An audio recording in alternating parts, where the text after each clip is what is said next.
다 함께 자리에서 일어나서 사도신경으로 우리의 한 믿음을 주 앞에 고백하며 주일 오후 예배 주 앞에 올려드리겠습니다.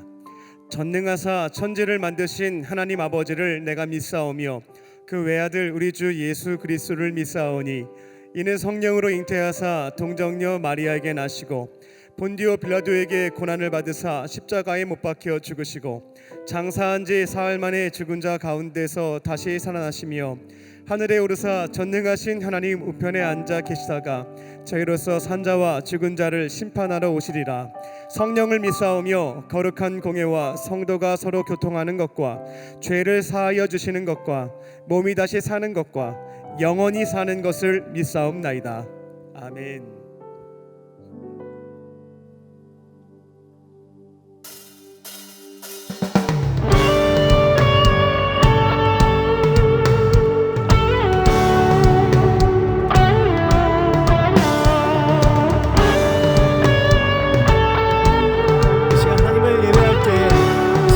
충만케 하여 주시옵소서. 성령이여, 성령이여, 내 영혼을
하신 주 놀라운 사랑 크신 주 다 함께 소리 높여 찬양 주 찬양 그 사랑 기뻐 주는 나를 위해 이 땅에 오신 내 맘에 오신 주 찬양 주님을 찬양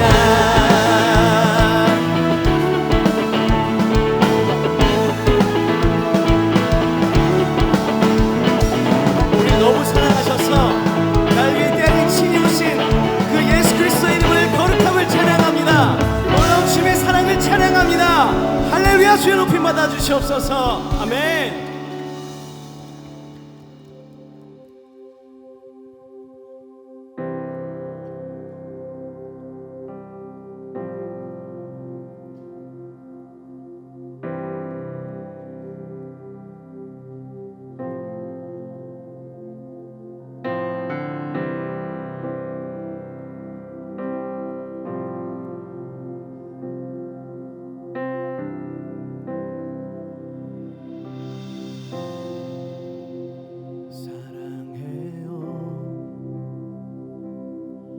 신실하신 나의 주님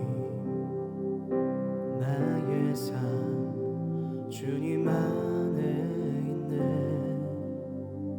눈을 뜨는 아침부터 나 잠들기까지 어선하신 주를 노래하리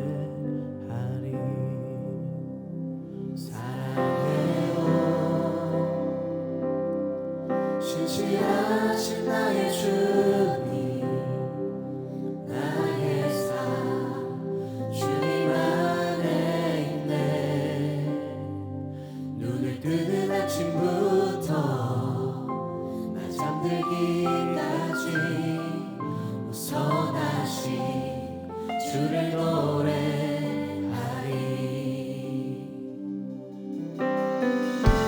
신실하신 나의 주님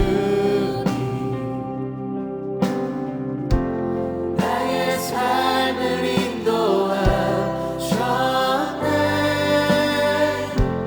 나의 모든 어음 땅에 선하신 주를 노래하리 사랑해요 나를 인도하신 주님 고난 중에도 나와 함께 하셨네 내 아버지 되시며 내 친구 되신 주 나의 삶 주님 안에 있네 신실하신 나의 주님 나의 삶을 인도하셨네 나의 모든 어음 땅에 선하신 주를 노래하리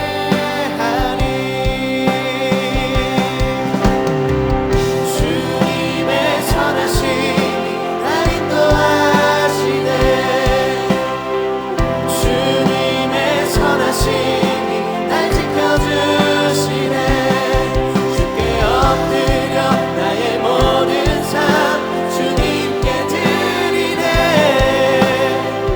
주님의 선하심이 날 인도하시네 주님의 선하심이 날 인도하시네 주님의 선하심이 날 지켜주시네 주께 엎드려 나의 모든 삶 주님께 드리네 주님의 선하심이 날 인도하시네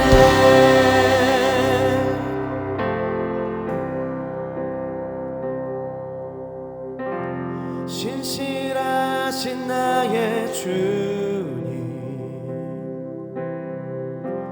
나의 삶을 인도 인도하셨네. 나의 모든 어음 다해 선하신 주를 노래하리.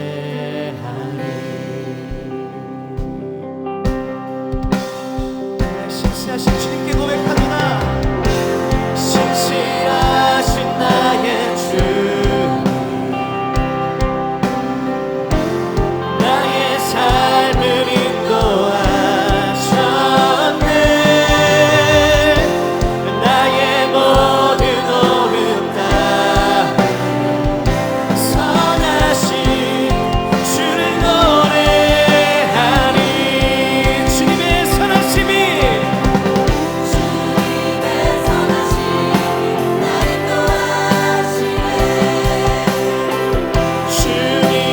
선하심이 날 지켜주시네. 주께 엎드려 나의 모든 삶 주님께 드리네. 주님의 선하심이 날 인도하시네. 주님의 선하심이 날 인도하시네. 주님의 선하심이 날 지켜주시네. 주께 엎드려 나의 모든 삶 주님께 드리네. 주님의 선하심이 다시 한번 전심으로 고백합니다. 주님의 선하심이 주님의 선하심이 날 인도하시네. 주님의 선하심이 날 지켜주시네. 주께 엎드려 나의 모든 삶 주님께 드리네. 주님의 선하심이 날 인도. 주님의 선하심이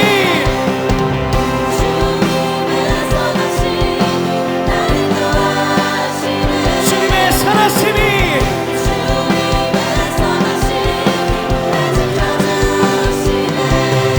주께 엎드려 나의 모든 삶 주님께 드리네. 주님의 선하심이 날 인도하시네. 나의 모든 평생에 주님이 은혜로 함께하셨음을 기억하며 나아갑니다. 나의 모든 평생에 주님이 선하심으로 인도하셨음을 고백합니다.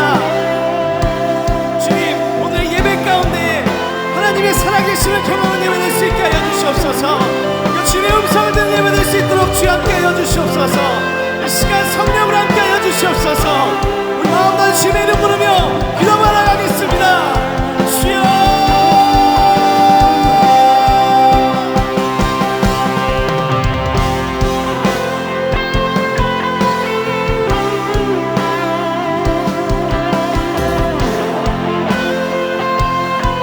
신하신 하나님, 나의 모든 삶에 주님의 은혜로 함께 하셨음을 고백합니다.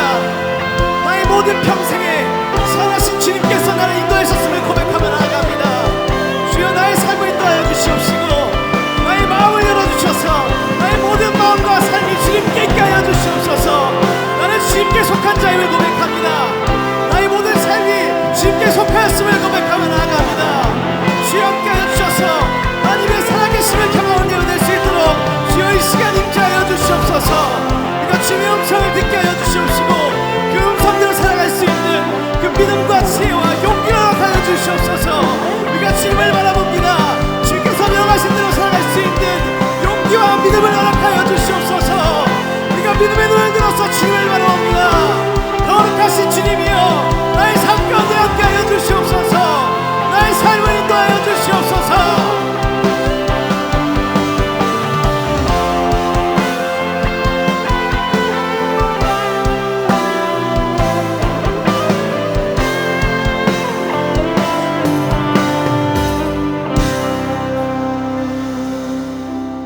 사랑과 은혜가 충만하신 하나님, 거룩한 주의 날 우리 모두 영과 진리로 예배하는 기쁨의 예배자들이 되게 하시니 감사합니다.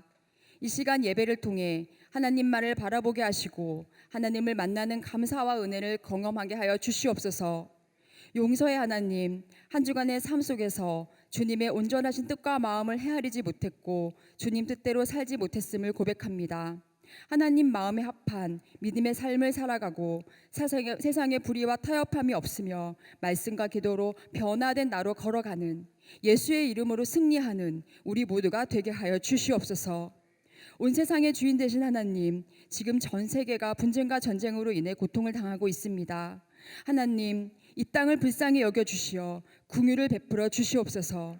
특별히 이 나라의 지도자들을 붙잡아 주시고 지혜를 더하사 하나님의 진리로 화합하여 상생과 희망을 되찾는 은혜를 허락하여 주시옵소서.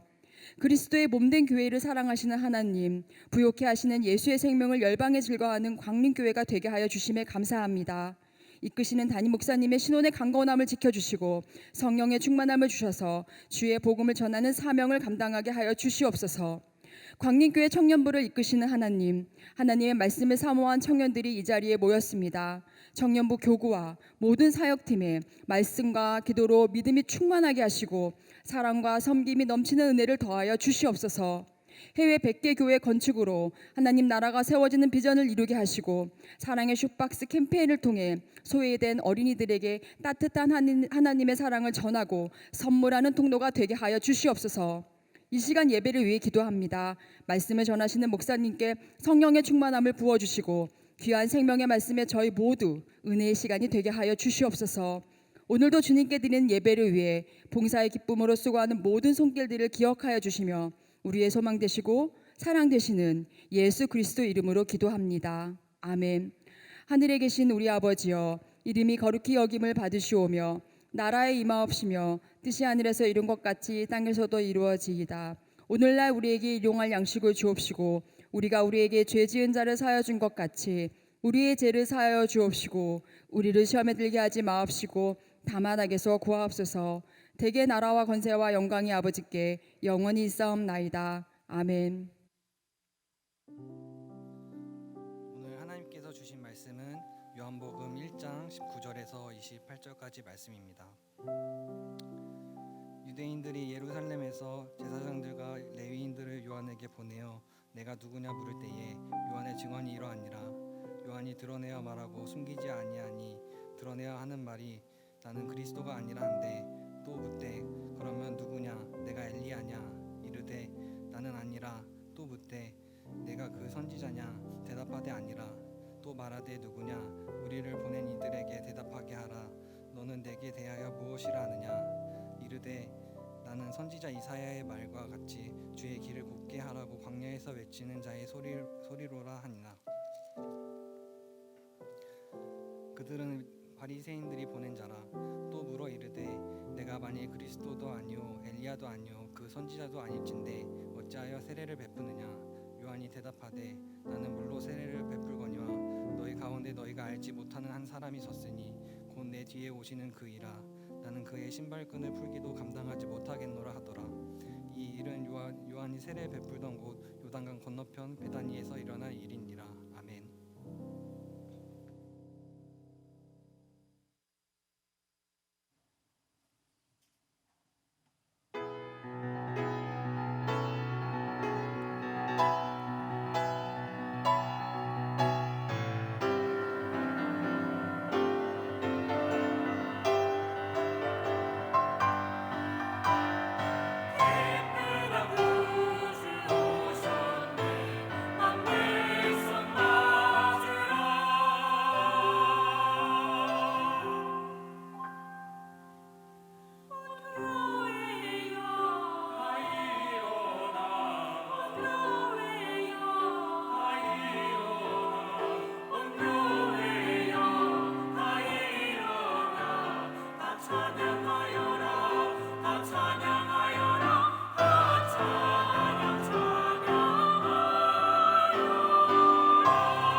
LF 중상단의 귀한 찬양에 큰 은혜 받으신 줄로 믿습니다.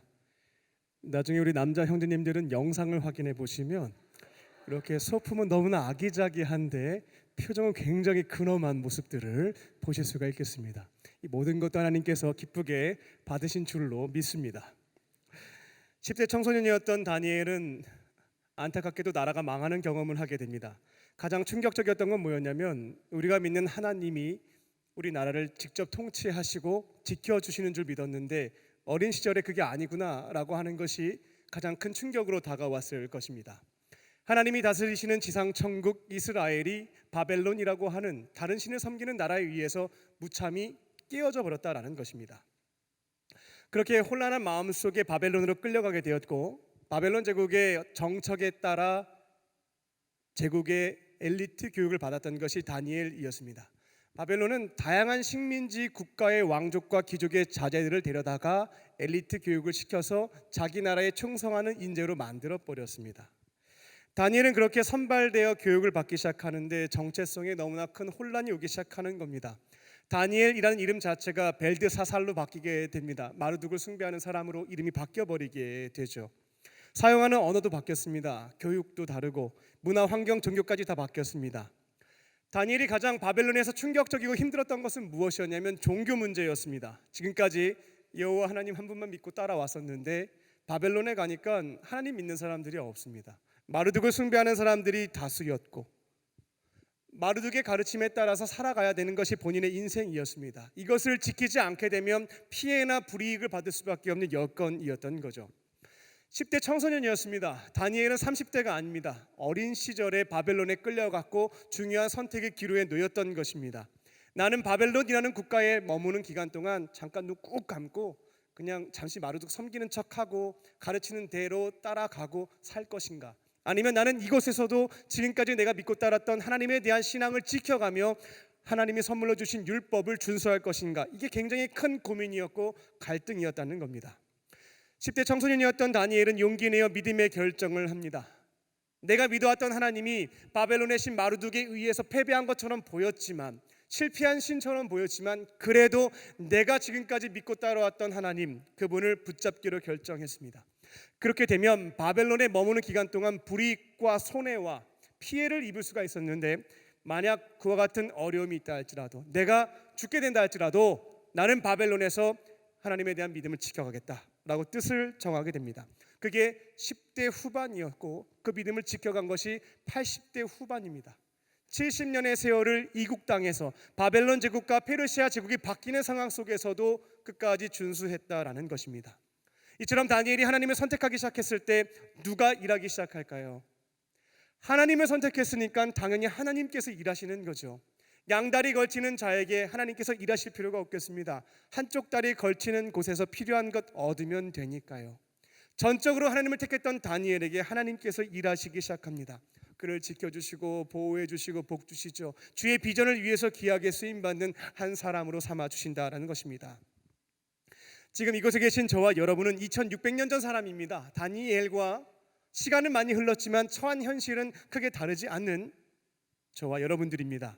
지금 우리는 이 땅에 임한 지상 천국, 하나님의 통치가 이루어지는 교회 안에서는 별다른 문제 없이 잘 지내고 있습니다. 하나님이 원하시는 것이 무엇일까? 지상 천국인 교회 안에서는 함께 뜻을 찾고 지켜가는데 별다른 문제가 크게 없다는 겁니다. 그런데 우리가 교회 문 밖을 나서는 순간 우리는 바벨론에 속하게 됩니다. 영적 바벨론이죠. 우리의 가정과 우리의 일터와 우리의 캠퍼스라고 하는 곳은 많은 사람들이 하나님을 섬기지 않습니다. 하나님 외에 다른 신들을 섬기고 있는 형편이죠. 일터에 있는 분들은 하나님 대신 돈을 섬기고 진급을 섬기고 성공을 섬기고 있습니다. 캠퍼스에 있는 학생들은 학점을 섬기고 인기를 섬기고 취업을 섬깁니다. 그래서 그들은 돈을 벌고 진급하고 성공하기 위해서, 학점을 얻고 취업을 하고 인기를 얻기 위해서 불법도 저지릅니다. 거짓도 일삼습니다. 하나님께서 가장 가증스럽게 여기시는 것이 과거의 인신제사였거든요. 현대사회에 인신제사가 어디 있어요? 많습니다. 자기 욕망을 위해서 사람을 도구로 쓰는 것이 현대판 인신제사예요. 이런 것들이 일터와 캠퍼스에서 막 일어나고 있다라는 것입니다. 2023년 마지막 달이 되었습니다. 이제 저와 여러분은 교회 밖에 있을 때, 즉 영적인 바벨론에 속해 있을 때에 어떻게 살아갈 것인지 이제는 뜻을 정할 때가 되었다라는 것입니다.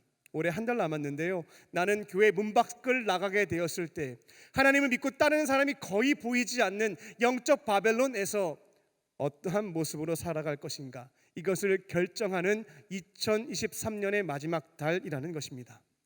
여러분이 하나님을 선택하게 된다면, 두렵고 떨리겠지만 그분으로 뜻을 정하게 된다면, 우리 사장님, 우리 교수님, 우리 부모님과는 비교할 수 없는 창조주, 구원자, 역사의 주관자 되시는 하나님께서 여러분의 인생을 지금부터 영원까지 지키시고 보호해 주실 줄로 믿습니다. 오늘 말씀의 제목은 정체성이 곧 사명이다입니다. 오늘 주시는 말씀을 딱 붙잡고 이제는 교회 문 밖에 나가서도 내가 그리스도인이라는 이 정체성을 떳떳하게 밝히시고 그 정체성에 대한 사명을 지켜가시는 것들을 통하여 주의 은혜 가운데 살아가는 저와 여러분 되시기를 주님의 이름으로 축원합니다. 첫 번째로, 나는 손가락입니다. 우리의 첫 번째 정체성은 손가락입니다. 오늘 보면 19절을 보게 되면 유대인들이 예루살렘에서 제사장과 레위인들을 요한에게 보내서 너 도대체 정체가 뭐냐? 라는 것을 묻게 되죠. 그때 요한이 대답합니다. 나의 정체성에 대해서 알려주는 거죠. 20절에 보게 되면 첫 번째 대답이 나옵니다. 저는 일단 그리스도는 아닙니다 라고 밝힙니다. 세례 요한 집안 좋았습니다. 제사장 집안이었고요, 가만히 있어도 아버지 덕분에, 집안 덕분에 누릴 수 있는 혜택이 너무나 많았습니다. 그런데 세례 요한은 이 모든 것들을 다 포기했죠. 자발적으로 포기하고 출가했습니다. 광야에 가서 메뚜기와 야생꿀로 끼니를 때웠고 낙타 털옷 걸치고 가죽끈 메어가지고 살았습니다. 좋은 옷 안 입었어요. 옷도 볼품 없었습니다. 30살이 되도록 결혼도 못했습니다. 그리고 광야에서 나를 향한, 우리 민족을 향한 하나님의 뜻이 무엇인가를 늘 항상 묵상했고, 주시는 말씀이 있으면 욕을 얻어먹어도, 목에 칼이 들어와도 하나님이 주신 말씀입니다 라고 하면서 선포했습니다. 그 당시 이스라엘은 로마의 속국이었지만 나름대로 왕이 있긴 했습니다. 우리도 일제 식민지 지배를 받아서 총독이 있었지만 조선의 왕이 있었죠. 마찬가지로 이스라엘 왕이 있었습니다. 예수님이 활동하셨을 때 나왔던 왕은 바로 헤롯 안티파스인데 굉장히 부도덕한 왕이었어요. 자신의 이복 동생의 와이프를 빼앗아 버렸거든요. 근데 이게 간음에 해당되는 것이고 큰 죄에 해당되는 것임에도 불구하고 어느 누구도 절대 권력에게 한마디 말도 못했습니다. 근데 세례 요한이 가서 말하게 된 거죠. 아내 돌려주라고, 이것은 잘못된 일이라고 선포하게 됩니다. 결국 이 일로 인해서 감옥에 갇히게 되고 목이 잘려 죽게 됩니다. 참수형에 처하게 된다라는 것이죠. 이렇게 세례 요한은 하나님의 뜻이다라고 한다면 욕을 먹든지 목에 칼이 들어오든지 사명이라 믿고 감당했던 멋진 사람이었습니다. 그러니까 주변 사람들이 뭐 하겠어요? 칭찬하겠죠. 훌륭하시다고, 멋지시다고, 어떻게 나도 할 수 없는 일을 당신이 이렇게 멋지게 해낼 수가 있냐고 격려하고 칭찬하는 겁니다. 우러러보는 것입니다. 그러면서 이제 나중에 하는 말이, 가장 큰 극찬으로 하는 말이 뭐냐면, 당신은 우리의 모든 문제를 해결해 줄 수 있는 그리스도가 아니겠냐고 얘기해 주는 거죠. 엄청나게 높여주는 거예요. 순간적으로 얼마나 기분이 좋겠습니까? 나를 사람들이 이처럼 높여주는데요, 나보고 메시아니에요, 나보고 그리스도니에요, 나보고 구원자니에요, 사람들이 얘기해 주기 시작한다라는 겁니다. 이때가 가장 큰 위기 상황이죠. 조심해야 되겠습니다. 사람들이 박수와 칭찬과 인정과 존경을 나한테 돌리기 시작할 때, 나를 높여주기 시작할 때 내가 어떤 사람인지 그 정체성을 까먹으면 안 된다라는 것입니다. 그래야 교만으로 인한 패망에 이르지 않을 수가 있습니다. 19절입니다. 세례 요한은 이처럼 극찬을 받고 있는 상황에서 나의 정체성을 기억하며 선포한 겁니다. 난 그리스도 아니에요. 나는 절대로 그리스도 아닙니다. 난 구원자 아닙니다 라고 하는 것을 선포하며 흔들리는 마음의 중심을 지켰던 것입니다. 우리도 바벨론과 같은 세상 속에서 믿음을 지키며 살아갈 때 꼭 기억해야 되는 점입니다. 교회 밖에서도요, 세상과 양다리 걸치지 않고 정말로 하나님만 섬기고 그분의 말씀에 따라서, 그 가치에 따라서 내가 살아가기로 결정을 했어요. 때로는 손해가 되고 피해가 되고 불이익받을 수가 있습니다. 그래도 하나님의 뜻이고 주의 말씀에 기록된 바 있다라고 한다면 지켜가기로 뜻을 정했습니다. 그러면 어떻게 된다고요? 제가 가끔씩 말씀드리는데요. 세상 속에서 하나님의 말씀대로 살아가게 되면 어떤 취급을 받게 되냐면 처음에는 죄송합니다. 재수가 조금 없다. 잘난 척한다. 라는 취급을 받게 됩니다. 너는 먼저 혼자 깨끗한 척하냐, 혼자 착한 척하냐, 혼자 교회 다니는 척하냐, 혼자 잘난 척하냐, 이런 말들 듣는다라는 겁니다. 하지만 시간이 지나도 진심은 통하게 되어 있습니다. 우리 착한 게 아니잖아요. 착한 척한 게 아니잖아요. 완벽하지는 않지만 그래도 주와 함께 나름대로 깨끗하고 착하고 바르고 선하게 살아가려고 걸어왔던 것입니다. 이게 쭉 이어지게 되면 처음에는 손가락질을 했지만 나중엔 바뀌게 됩니다. 어떤 반응들이 나타나냐면 호기심과 부러움이라고 하는 반응이 나타나요. 그래서 이제는 가까이 오지 말라고 해도 계속해서 내 주변에 있는 사람이 내 곁에 몰려오는 것들을 보게 됩니다. 호기심 때문에, 그리고 당신과 같은 삶을 살고 싶다는 이유로 가까이 오는 것들을 보게 됩니다. 그리고 시간이 더 지나게 되면 그렇게 하지 말라고 얘기를 해도 자꾸만 주변 사람들이 내 얘기를 퍼뜨리기 시작합니다. 막 자랑하고 칭찬도 하고 박수받게 만들고, 제발 좀 조용히 하라고 해도 자꾸 사람들이 떠들기 시작한다라는 거예요. 그때가 바로 기독교인들에게 있어서는 정체성을 기억해야 되는 시점에 해당되겠습니다. 그렇지 않고 교만에 빠지게 되면 패망하는 것입니다. 정신 똑바로 차려야 되는 거죠. 나와 여러분은 그리스도가 아니다라고 하는 점을 기억하셔야 되겠습니다. 우리는 다른 사람들보다 더 훌륭한 사람, 더 나은 사람, 초인적인 존재가 아니다라는 것입니다. 다만 우리가 세상과 구별되어 이와 같은 삶을 살아갈 수 있었던 것은 내가 더 훌륭하고 내가 더 위대해서 가능했던 것이 아니고요, 진짜 나의 그리스도와 구원자 되시는 예수님 덕분인 거죠. 예수님 덕분에 이만큼 사는 거예요. 그래서 사람들이 박수 쳐주고 인정해주고 칭찬해주고 그럴 때 약간 흐뭇해하면서 미소 지으시면 안 되겠어요. 그때 정체성을 바르게 기억하며 나는 그리스도가 아니다, 나의 삶을 이렇게 인도해 주신 분은 나의 진짜 그리스도이신 예수님이시다, 이 점을 기억하는 겁니다. 그리고 그 상황에서 우리는 예수님을 가리키는 거죠. 예수님을 가리키는 손가락이 되는 겁니다. 내가 이만큼 살아갈 수 있는 것은 제가 열심히 산 게 아니고요, 내 안에 계신 예수님 덕분이에요. 나의 그리스도, 나의 구원자이신 예수님 덕분이에요. 이것을 가리키고 선포하는 것입니다. 이제는 교회 밖에서도 영적 바벨론인 가정 혹은 일터 캠퍼스에서도 그리스도인임을 떳떳하게 밝히시고 예수님과 동행하실 줄로 믿습니다. 그 사람들이 자꾸만 박수 쳐주는 상황이 다가올 거예요. 내 인생에서 나타나지 않을 것 같지만 예수님과 함께 걸어가면 그 일은 반드시 일어나게 됩니다. 그때 이 모든 일이 가능케 하신 분은 내 안에 계신 진짜 그리스도 예수님이심을 가리키시고 전하는 저와 여러분 되시기를 주님의 이름으로 축원합니다. 두 번째로, 나는 광야에서 외치는 자의 소리입니다. 나는 광야에서 외치는 자의 소리입니다. 사람들이 계속해서 세례 요한에게 묻습니다. 당신의 정체는 도대체 뭡니까? 라고 묻습니다. 그리스도 아니다라고 한다면 당신은 그럼 하나님이 보내신 선지자예요? 하나님의 말씀을 대신 전달하는 엘리야와 같은 선지자입니까? 라는 것을 묻는 거죠.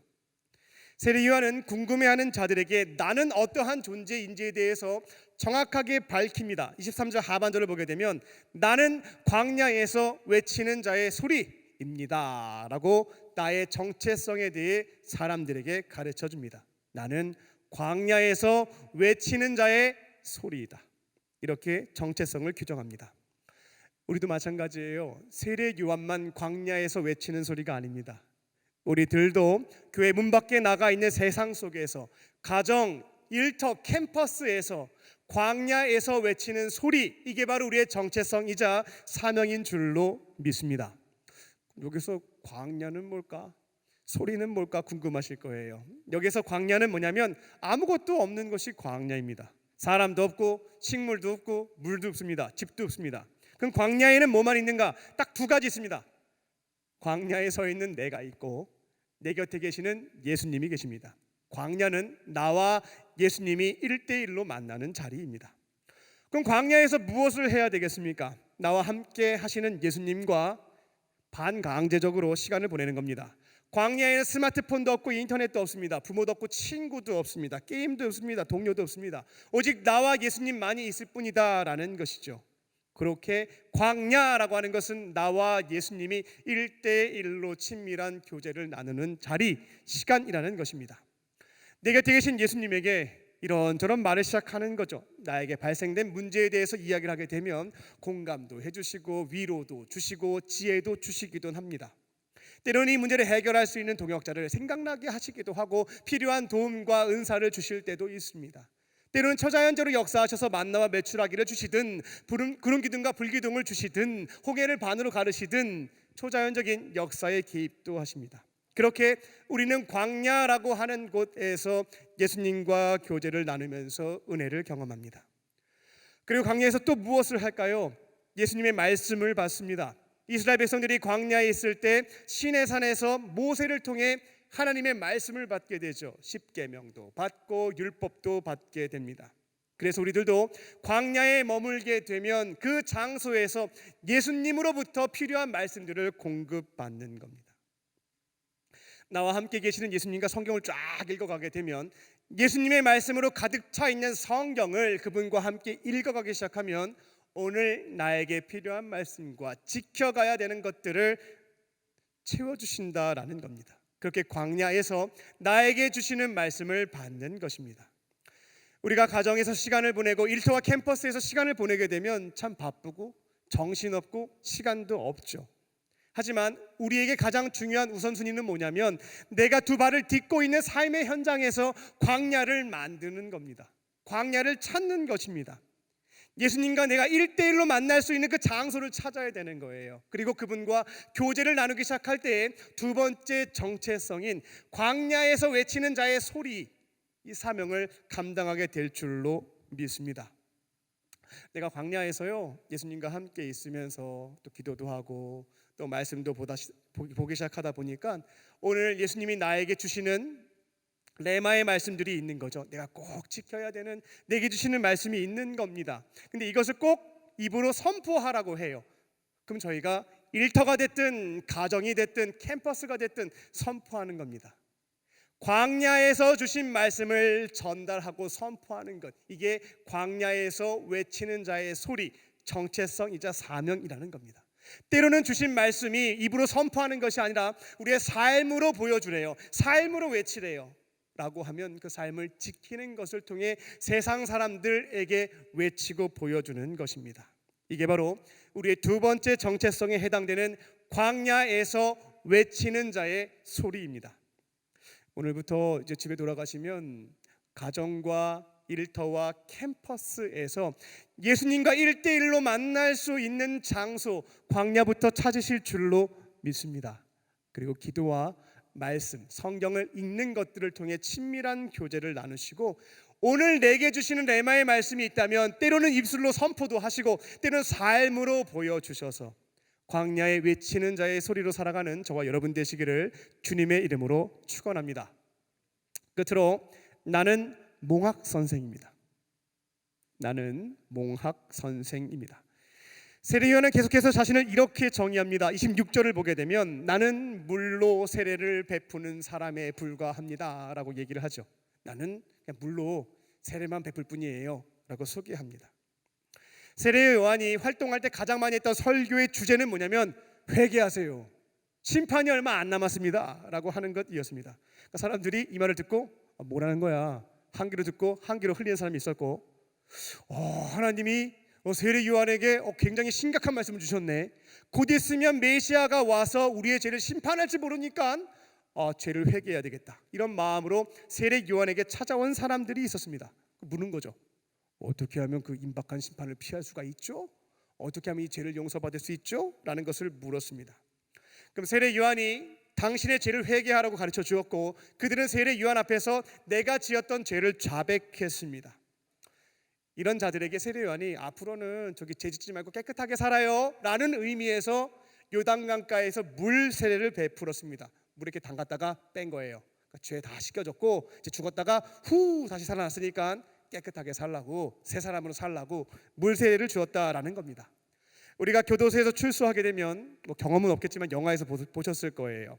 교도소에서 출소하게 되면 깨끗하게 살아라는 의미에서 뭐 줘요? 두부를 막 먹이잖아요. 깨끗한 두부를, 하얀 두부를 먹이잖아요. 마찬가지로 세례 요한은 이제 죄 자백하고 용서받았으니까 깨끗하게 살라고, 죄 다 씻겨졌으니까 제대로 살라고 물세례를 베풀었다라는 겁니다. 세례 요한은 처음 물세례를 베풀었을 때 이와 같은 기대가 있었어요. 사람들이 바뀔 거다. 근데 가만히 보니까 안 바뀌어요. 한 달 전에 왔던 사람이 또 왔어요. 2달 전에 세례받던 사람이 또 왔어요. 똑같은 죄를 얘기하고 있고 물세례를 또 받고 앉아 있는 겁니다.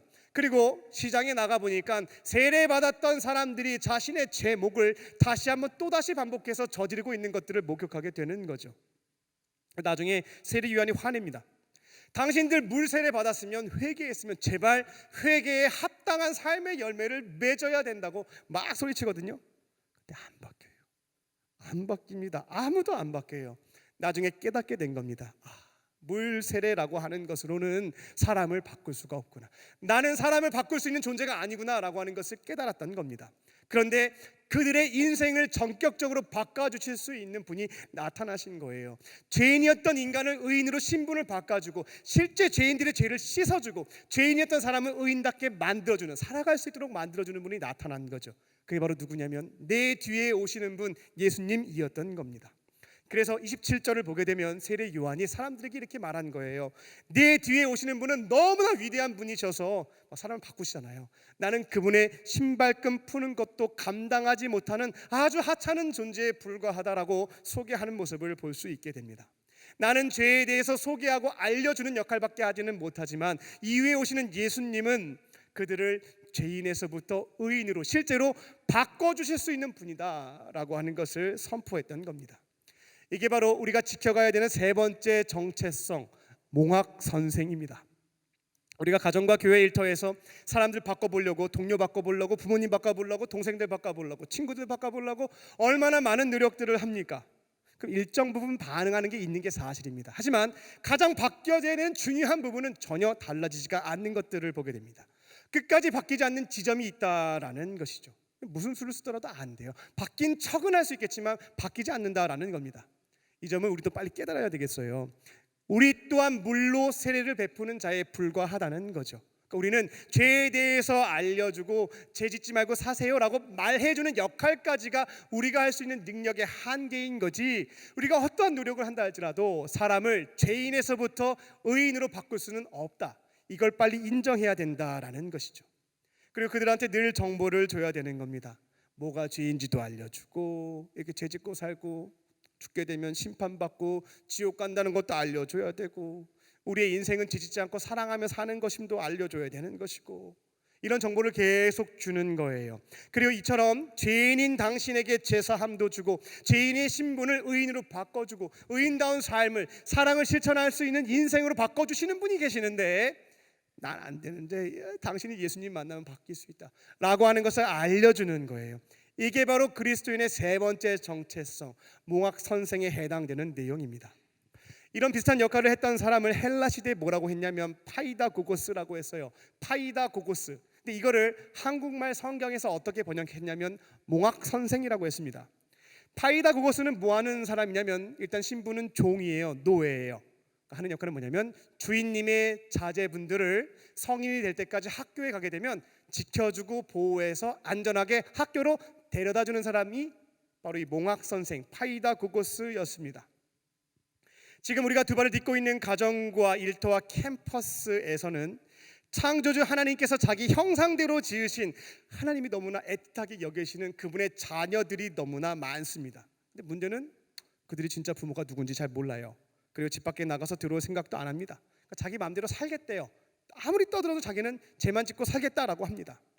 그렇다고 해서 우리는 버릴 수는 없겠습니다. 왜냐하면 우리의 주인 되시는 하나님이 너무나 사랑해요. 세상을 사랑해서 독생자까지 보내신 분이 하나님이시잖아요. 내 주인님이 너무나 그들을 사랑하시는 겁니다. 그래서 우리를 그들의 몽학 선생으로 파이다고고스로 붙여놓으셨다라는 것입니다. 그럼 우리는 그 곁에 딱 머물면서 무엇이 죄인지 알려주고, 그렇게 살다 죽으면 어떻게 되는지도 가르쳐주고, 어떻게 하면 의인답게 사는 것인지 그 길도 알려주고 이 모든 것을 행할 수 있도록 도우실 수 있는 분이, 당신의 인생을 송두리째 바꾸실 수 있는 분이 바로 예수님임을 가르쳐주는 것, 이게 바로 그리스도인의 세 번째 정체성에 해당되는 몽학 선생입니다. 빨리 인정하세요. 저와 여러분은 사람을 바꿀 수가 없습니다. 제가 아무리 막 땀을 뻘뻘 흘려가면서 설교해도 저는 이 설교로 사람이 바뀌지 않는다는 것 인정하고 있습니다.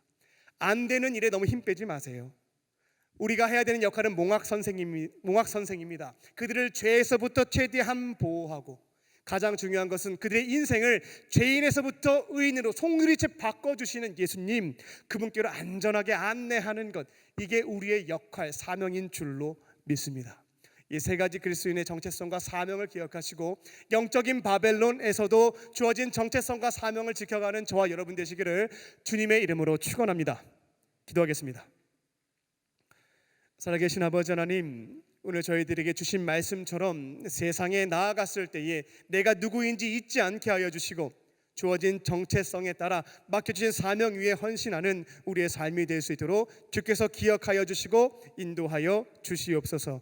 모든 기도에 응답해 주실 것을 믿사오며 살아계신 예수님의 이름으로 감사하며 기도 올리옵나이다. 아멘. 오늘 주신 말씀 기억하며 나는 주를 섬기는 것에 함께 찬양하시겠습니다.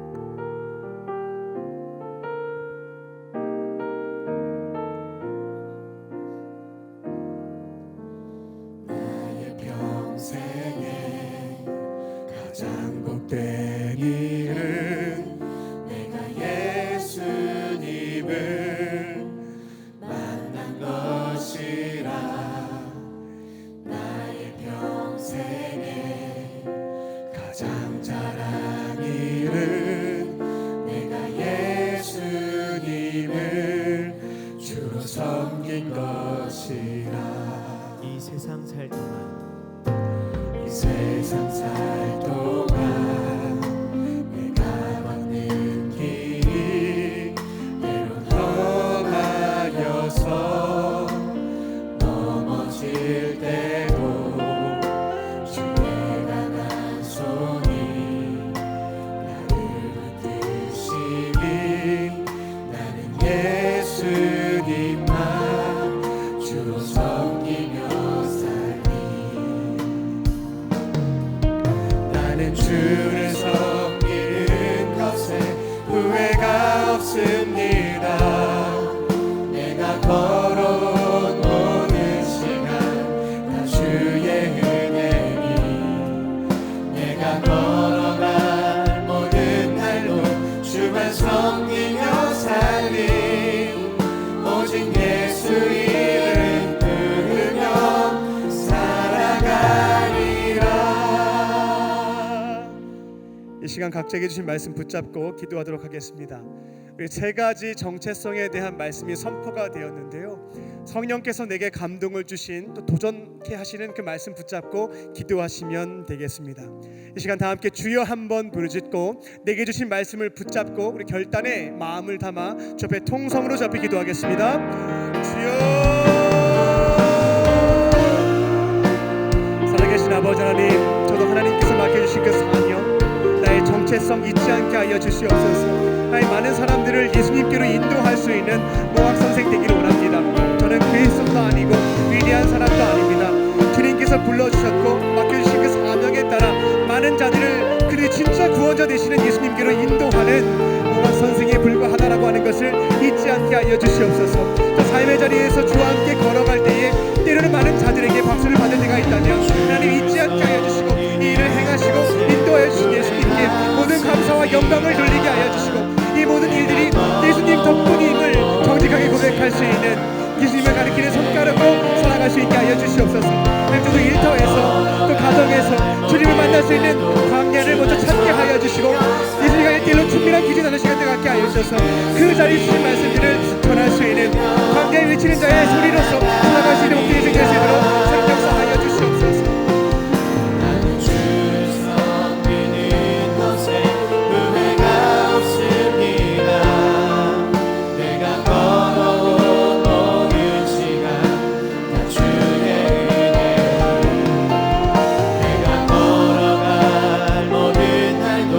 주만 섬기며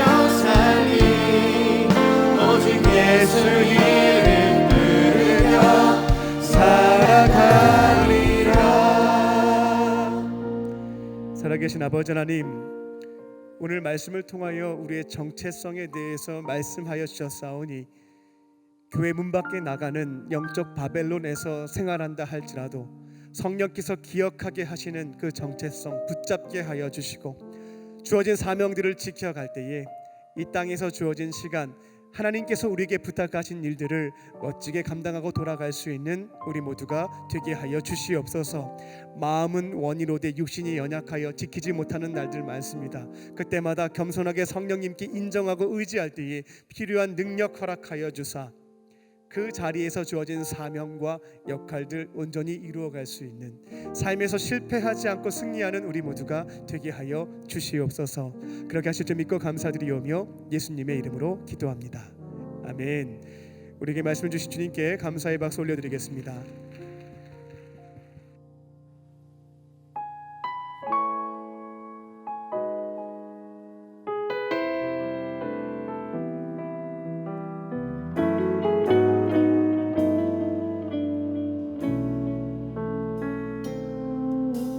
주님 앞에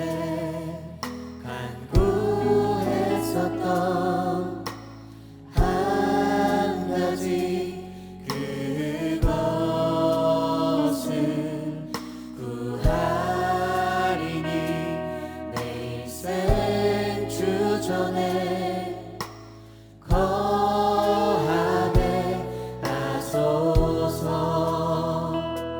주의 아름다움 늘 바라보면서 내가 주님 전에서 주 찬양하리라. 주의 아름다움 늘 바라보면서 내가 주님 전에서 주 찬양하리라.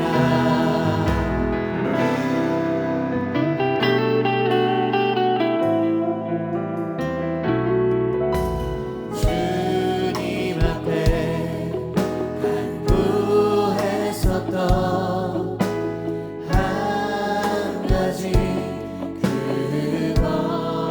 그것을 구하리니 내 일생 주전에 거하게 하소서.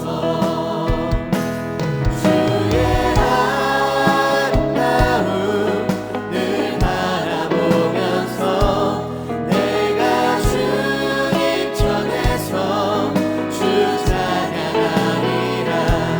주의 아름다움 늘 바라보면서 내가 주님 전에서 주 찬양하리라.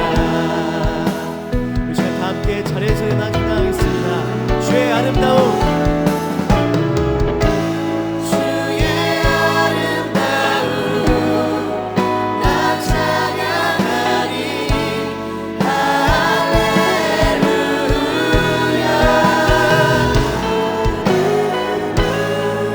내 모든 것 주께 드리네. 주님 받으소서. 주의 아름다움 늘 바라보면서 내가 주님 전에서 주 찬양하리라. 주의 아름다움 늘 바라보면서 내가 주님 전에서 주 찬양하리라.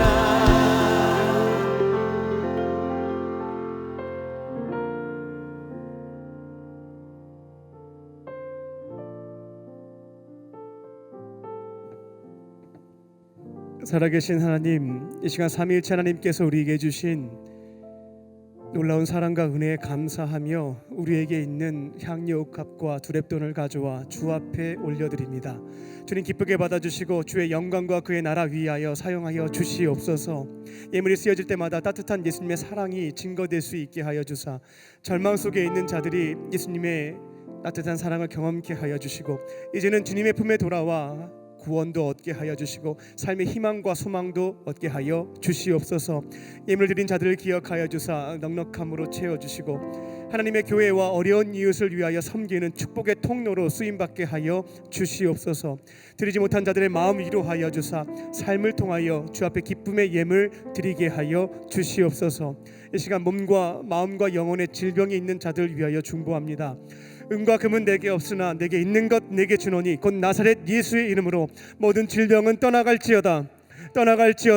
성령께서 아픈 부위에 따뜻한 손길로 안수하여 주시고 깨끗하게 회복시켜 주셔서 살아계신 주님의 은총을 경험케 하여 주시고 온전한 치유와 회복의 은혜를 경험하며 세상 속에 나아가 살아계신 하나님을 증거하는 살아있는 증인들로 쓰임받을 수 있도록 주님 풍성한 복과 은혜로 채워 주시옵소서. 모든 기도의 제목들 들으시고 응답해 주실 것을 믿사오며 살아계신 예수님의 이름으로 감사하며 기도 올리옵나이다. 아멘. 할렐루야. 하나님은 당신을 사랑하십니다. 우리 서로에게 고백하며 인사를 나누겠습니다. 하나님은 당신을 사랑하십니다. 당신을 사랑하십니다. 네, 광림 코이노니아입니다. 사랑의 슈박스 캠페인이 오늘부터 12월 24일까지 진행이 됩니다. 우리나라에 취약계층에 속해 있는 아동들이 생각보다 많습니다. 부모님 없이 보육원 시설에 살고 있는 아이들도 있고요. 소아암병동에 있는 친구들도 있습니다. 다문화 가정에 속한 아이들 중에는 크리스마스 선물을 받지 못하는 친구들도 있는데요. 이번에는 취약계층에 속해 있는 아동 1000명에게 성탄절을 맞이하여 선물을 보내려고 합니다. 저희가 4주 동안은 이제 후원금을 모금하게 되겠고요. 12월 16일 날에는 패킹데이라고 해서 1000개의 선물을 포장하는 시간들을 가질 겁니다. 그리고 23일 날에는 직접 센터와 아동들에게 방문해서 예수님의 사랑을 담아 크리스마스 선물을 전달하려고 합니다. 함께 기도하시면서 동참하는 청년들 되시기 바랍니다. LF에서 팀원을 모집합니다. 12월 31일까지 모집한다고 합니다. 항상 오는 기회가 아닙니다. 콰이어로 섬길 수 있는 부분인데요. 기도하시고 부르심이 있고 내가 음악에 재능과 은사가 있다라고 한다면 하나님께 찬양하라고 주신 겁니다. 노래방에서 실력을 뽐내거나 돈 벌라고 주신 것, 이건 부차적인 것들이고요. 하나님께 찬양하라고 노래 부르는 은사, 재능을 주신 거예요. 기억하시고 부르심이 있거나 권면을 받으신 분들이 있다면 신청하셔서 하나님께 찬양하는 데 주신 은사와 재능들을 활용하셔서 헌신하시기 바랍니다. 다른 광고는 주보를 참고해 주시기 바랍니다. 다 함께 자리에서 일어나서 우리 결단 찬양 주 앞에 올려드리겠습니다.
이제는 우리 주 예수 그리스도의 은혜와 아버지 하나님의 크신 사랑하심과 성령님의 함께 하심이 교회 문 밖에서 그리스도인의 정체성을 지켜가며 살기로 결단한 모든 믿음의 형제 자매들 머리 위에와 청년들 위에 지금부터 영원토록 함께 하시기를 간절히 축원하옵나이다.